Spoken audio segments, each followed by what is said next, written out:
Welcome to Pro Practice, your guide to piano mastery. I'm Josh Wright, and today's episode is discussing Liebesleid, which is translated to Love Sorrow, originally written by Fritz Kreisler, transcribed by Sergei Rachmaninoff.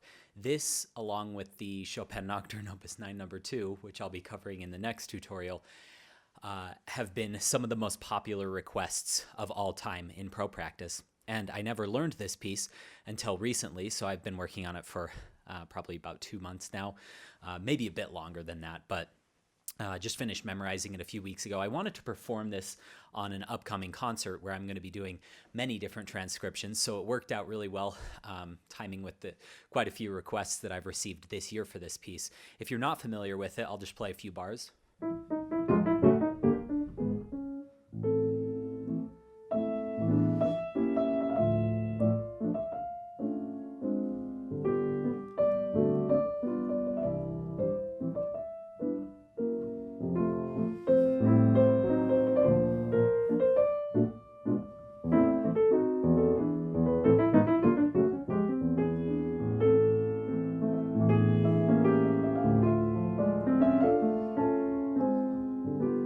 Be going over all those inner lines. This piece, in many ways, is incredibly easy. A lot of it is basically sight readable, and then a lot of it will throw you for a loop. And I wanted to try to make this process of learning as efficient as possible for each of you.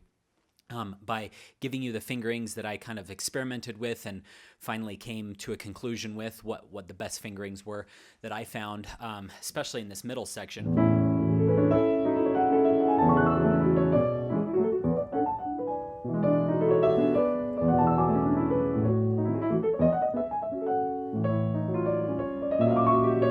Some of those fingerings can kind of tangle up the hand just a little bit, and especially if you're like an early advanced player, I really hope the fingerings that I go over will help. There are some other places in this piece, like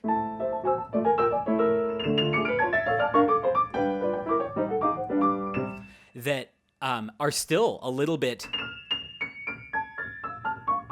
scary as I play them. I remember Sergei Babayan one time saying that he recounted a story of Argerich playing the Grand Polonaise, and let's see.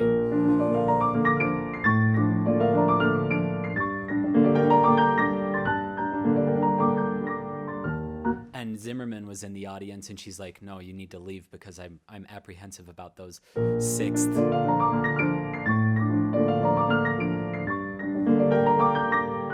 So I haven't played that piece in a few years, and this reminds me a lot of that.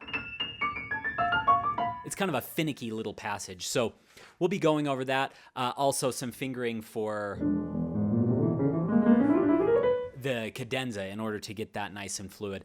We will also be discussing a large amount of interpretive ideas, and these are ideas that can continuously morph as you play this piece more. For instance, when I first played this, I just stuck with a pretty basic rendering. Let's see here. Like on the second time through, I just kept playing those top notes.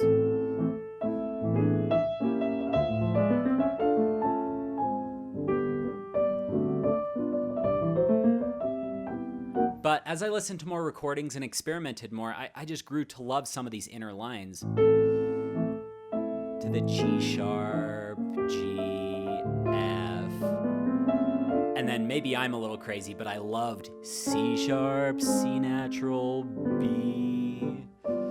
I just think that's so beautiful.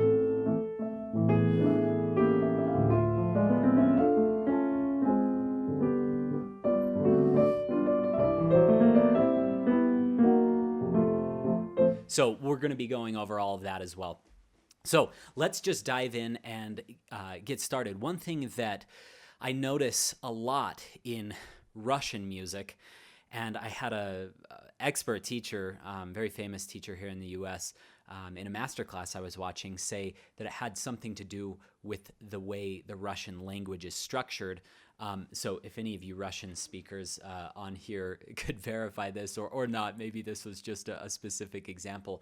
But there often you will hear Russian pianists or compositions from Russia with special emphasis on the first part of the phrase and then dying away. For instance, I used to always play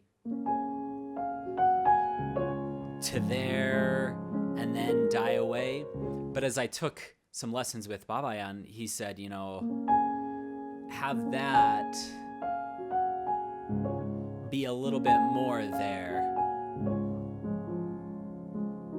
More than less. And it doesn't mean every single phrase needs to be a diminuendo. But as you listen to Rachmaninoff's own recording, which we're so lucky to have, you may find that you start to acclimate to that idea. And we'll be going over a lot of that, even in this first line. Let's get started. Okay, so I think that really makes sense to die away, because you could totally do a crescendo and pull it off. And bringing that in with a lot of authority. But I think there is just this very special quality in this piece, that it's so sorrowful, yet there's so much optimism in it. It's like remembering a great love and remembering the happy times, or being at a funeral, but celebrating someone's life. There's this kind of dichotomy there, or this juxtaposition of sadness and happiness all at the same time, and you hear that throughout the piece. So let's go ahead and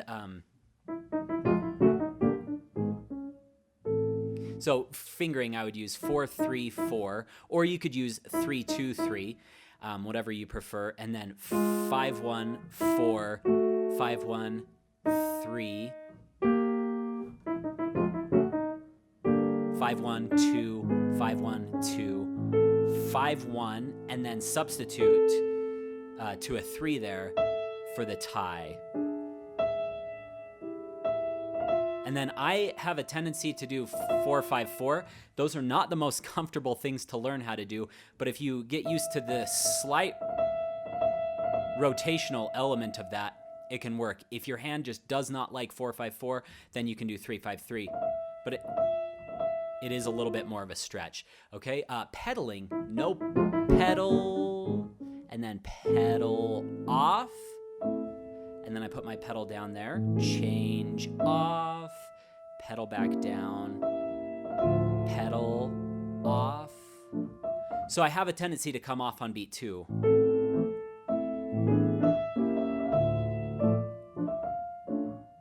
And however much you want to do these portamentos, in Rachmaninoff's recording, he does it a lot.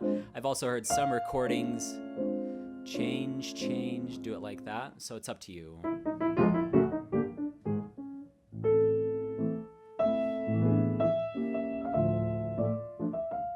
And I just love that.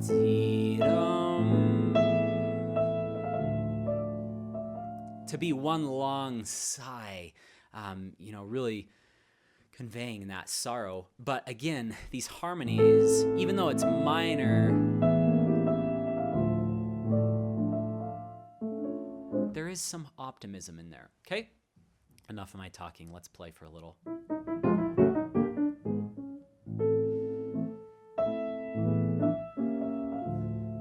That was not clear.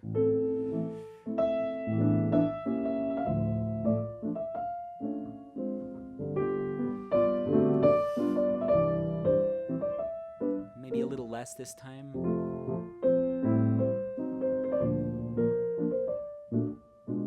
And then Rachmaninoff in his recording really makes kind of a joke out of this. Off, hop.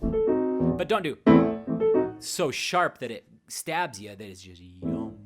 There's this buoyancy, so almost like come off with the pedal. So off, pedal down there, change, off. And then there, I start with sharper staccatos.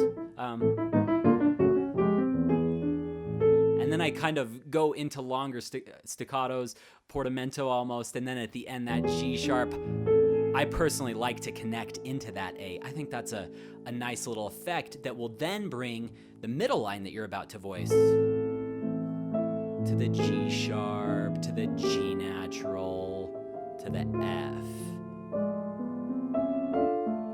And then if you want to go crazy, do a Josh Wright move here.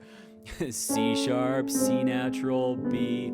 I have been scolded by every one of my teachers, Susan Duhlmeyer, Sergei Babayan, and Logan Skelton, for loving inner lines too much. They're like, the funniest one was Babayan. He said, "What, do you think I'm an idiot? And you have to point that out so obviously?" It was, I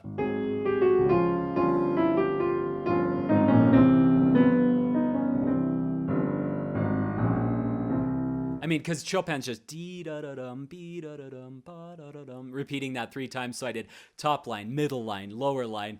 And it was a funny thing in the lesson. And he said, just do this more subtly. And I've had other times...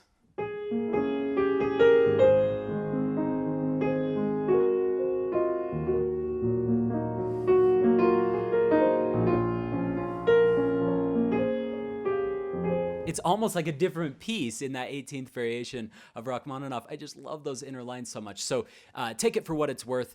Do it however much you like. I would for sure do this line, though. I think that's such a nice contrast to the more basic rendering at the beginning that we were a little more subtle on as well. Maybe a little more here. And then we're gonna be less here.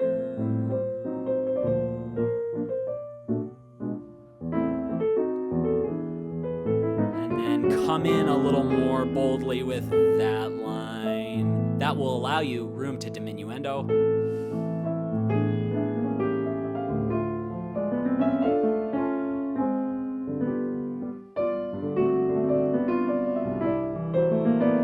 So you have these 3 lines really working in tandem. You have, and then you have these little along with its beautiful counterpoint. So it's almost like that, okay? So however much or whatever line you want to voice, this is your interpretation of the piece. You can't let a teacher tell you exactly what to do. But I will say that variety is very much welcome in a piece that repeats so often the same ideas. Okay, let's go over that fingering right there.